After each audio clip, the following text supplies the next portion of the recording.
Good morning.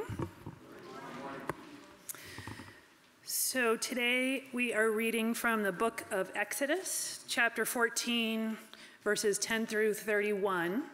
And I did a little reading up on the book of Exodus in preparation for this. And the bigger picture that helped me was that Exodus chapters 1 through 15 are more or less about the Israelites contemplating leaving Egypt. And then 16 through the end are about all the things that happen after they leave. And today we're reading part of chapter 14, so it is right on the cusp. This is the moment. And one thing I think transitions from the start of what we'll read to the end that it made me think about is how even though we might know there's good things at the end of a journey, sometimes we really drag our feet, being willing to step into the journey, but it will be okay. That's the moral you hear at the end. As Pharaoh drew near, the Israelites looked back, and then there were the Egyptians advancing on them. In great fear, the Israelites cried out to the Lord. They said to Moses, "Was it because there were no graves in Egypt that you have taken us away to die in the wilderness? What have you done to us, bringing us out of Egypt?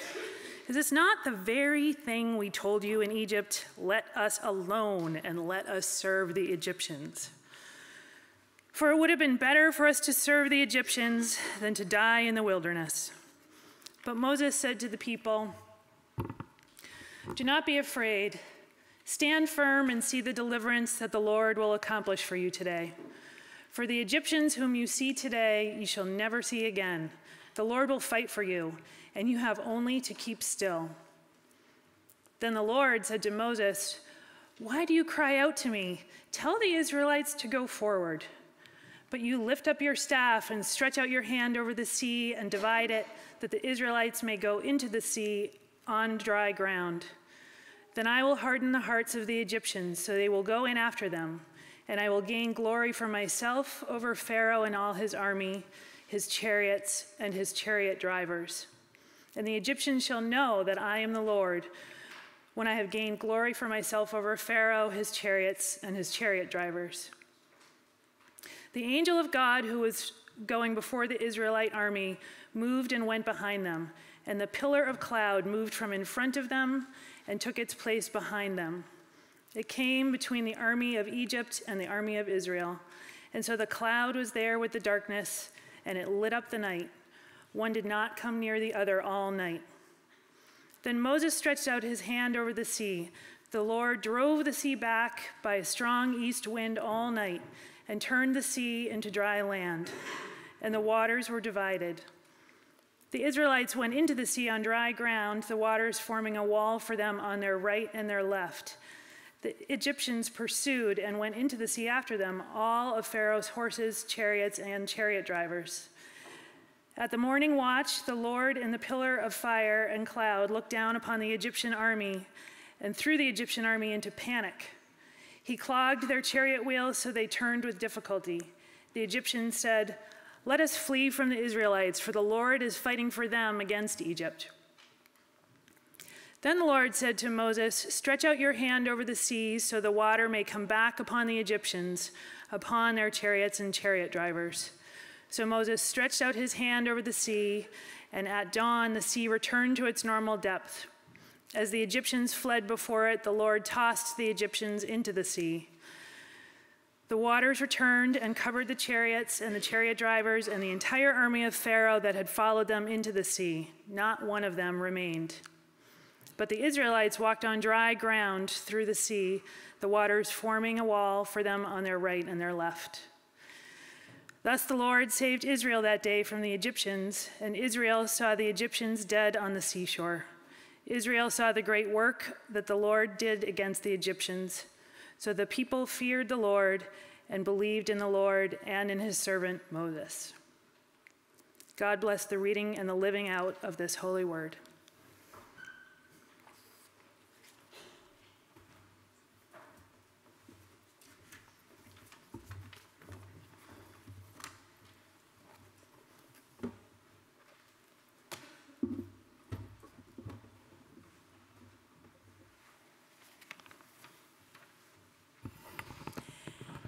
Last week I spoke about how so many things from the Bible have found their way into our English language and all kinds of names for things. Last week I was talking about how Moses and the burning bush are a key part of this whole series of stories about Moses, and how here in New England we have a burning bush, a plant that you can often see in fall with its bright red leaves. I made a mistake of saying some things about that plant with Leslie Van Berkom here, who owns her own wholesale nursery company, and she informed me that we really don't need to have those burning bushes, that one of the blueberry bushes also turns bright red and is just as good, and Don Tordoff concurs.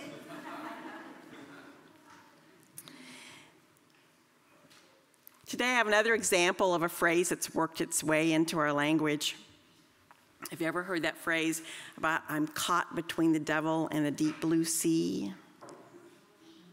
That's from this, caught between the devil, that is the Egypt, Pharaoh's army, and the deep blue sea, the Red Sea in the story. And so yes, biblical stories, biblical languages do work their way into our language, and certainly also into our humor and our jokes and our cartoons. I think Bob Spindell recently shared one with you, which has Moses and a boyhood friend sitting on the edge of a river bank. They're kind of dangling their feet over the edges. They've got their fishing poles in, and all of a sudden, the one friend notices that all the water in front of his fishing pole is gone. Moses has divided the waters once again, and the friend says, "Come on, Moses, stop fooling around." Is this story just the source of catchy phrases? Is it a joke? Is there any evidence that it really happened? You might wonder. Well, certainly we don't hear of this sort of thing happening much today. Historically speaking, here's what we know, or maybe it's more what we don't know. It's thought that in the 13th century before Christ's birth, that is over 3,000 years ago, a group of Hebrew slaves may have escaped from Egypt. They may have gone through a route that was through some marshy lakes in the area east of the Nile Delta. There's a possibility that it was really windy, and maybe the tide was remarkably low. People try and come up with scientific explanations for what happened, but the truth is we really don't know what exactly happened historically or scientifically. It's important to remember that the Bible isn't about independent observers out there trying to accurately report events. The Bible is about the human story. It's about human nature, human struggles, human dilemmas, and its themes and stories transcend that narrow category of exact historical accuracy. So while we don't really know what happened at that particular time and place, we do know quite a lot about the power that this story has had over people for many generations. The parting of the Red Sea, this epic story of an oppressed people chosen by God to be delivered from slavery to freedom, it's a story that has mattered and that matters still. It mattered when halfway between when this event occurred and when Jesus was born, about halfway in between there, the people of the southern kingdom of Israel, Judah was what the southern kingdom was called, were in exile in Babylon. They were in need of hope, and they returned to this story over and over again, a story of hope, of God intervening. This is a story that mattered very much to Jesus. He had a deep knowledge of the Jewish scriptures. He saw in this story the idea that God is a redeeming, caring, faithful God. It's a story that mattered to the gospel writers who patterned some of the ways they told the stories of Jesus' life on the book of Exodus, who lifted up Jesus as being the new Moses. It's a story that mattered to the author of the letter to the Hebrews, as it's known in the Christian scriptures. In the 11th chapter of that book, the story of Moses and the passage about the water being split into two is lifted up as a key example of how God is faithful. It's in that text that we have that famous sentence, "Now faith is the assurance of things hoped for, the conviction of things not seen." And certainly this is a story that has mattered to Jewish people from the very beginning.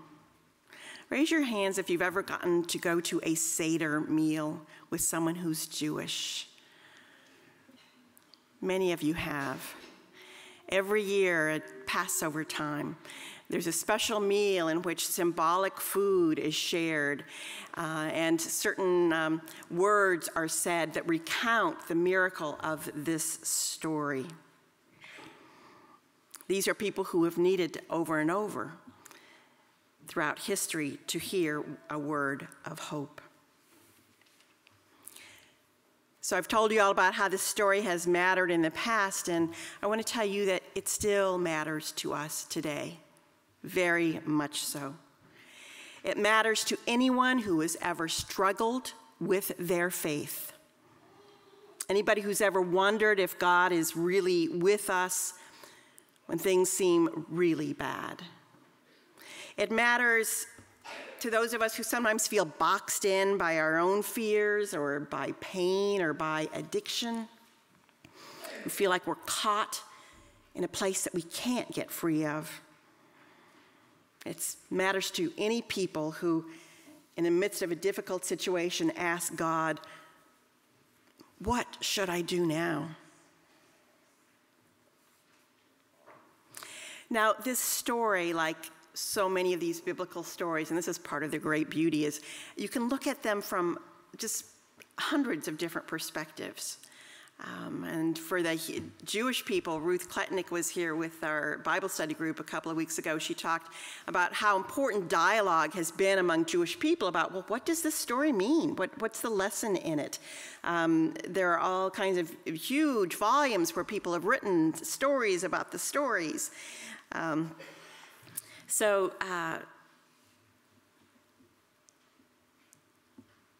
piece that I want to look at today, of those hundreds of possibilities, I want to look not so much at that dramatic climax when God tells Moses to part the waters of the sea.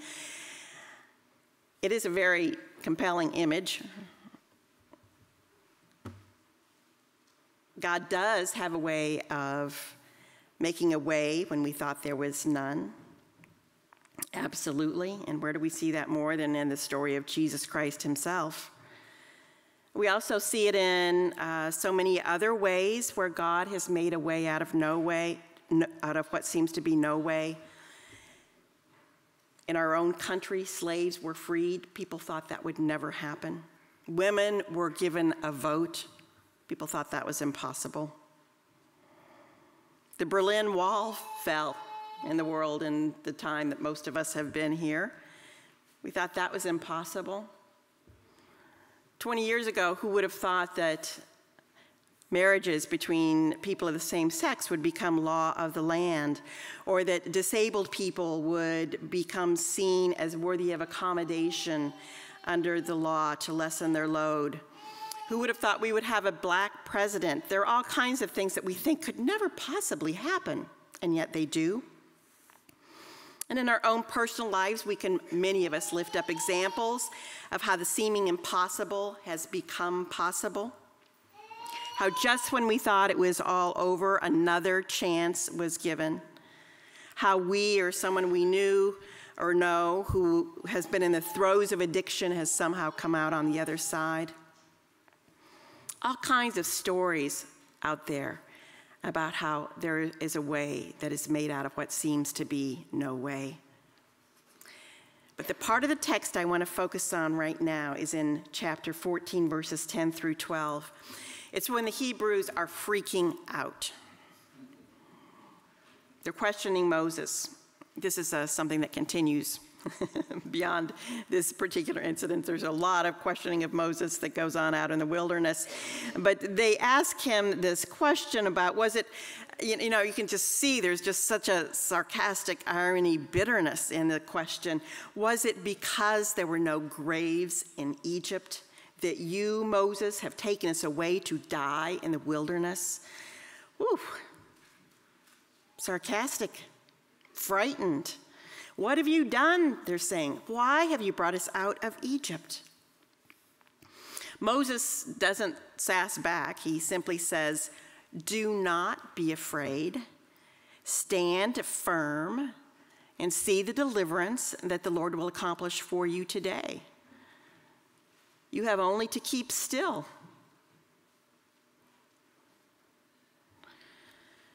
Do not be afraid. Stand firm. You have only to keep still. Aren't those curious instructions? I mean, there the people are with, on one side, as I said, the Egyptian army, on the other side, water. They're feeling absolutely boxed in, and yet the advice that they are given is not to turn around and fight. It's not to head into the water and drown. Two terrible choices. But here there's a third way that's being suggested. Stand firm. Keep still.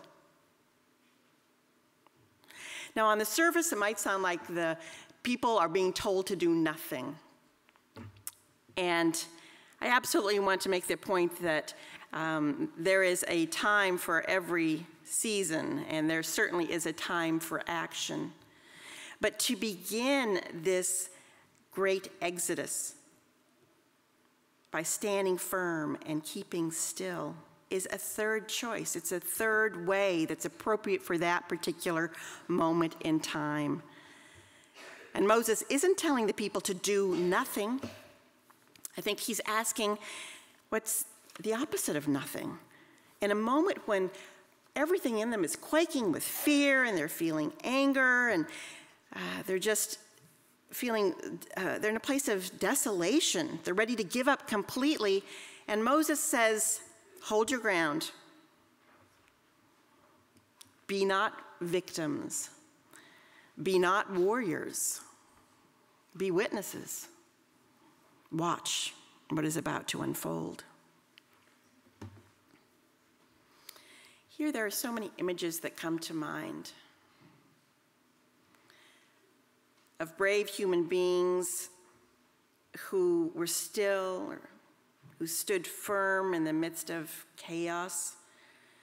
I think of Ruby Bridges, who in 1960 became the first black child to attend an all-white school in the South. She was only 6 years old when U.S. Marshals escorted her to and from the building through a crowd of protesters, spitting and yelling racial slurs.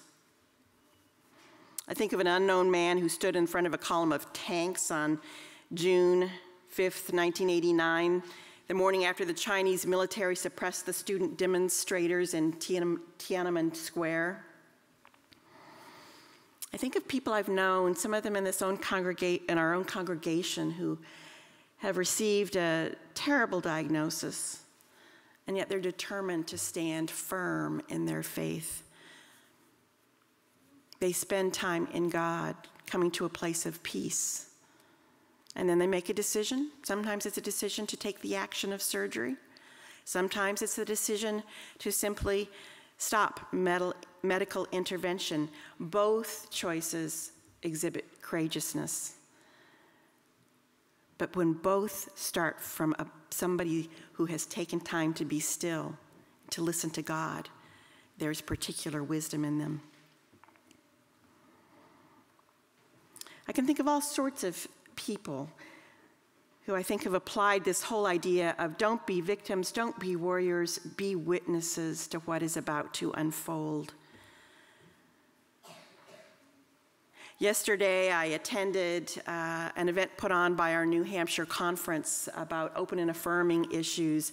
And at that conference, I saw and heard from so many people who have bravely stood out stood up, been witnesses to issues related to sexual orientation or to gender identity, all kinds of things that are difficult for us to even wrap our minds around sometimes. But there were people who, out of a prayerful place, had come to a point of confidence, a point of not being victims, not being warriors, but simply being witnesses to who they are or who their friends are.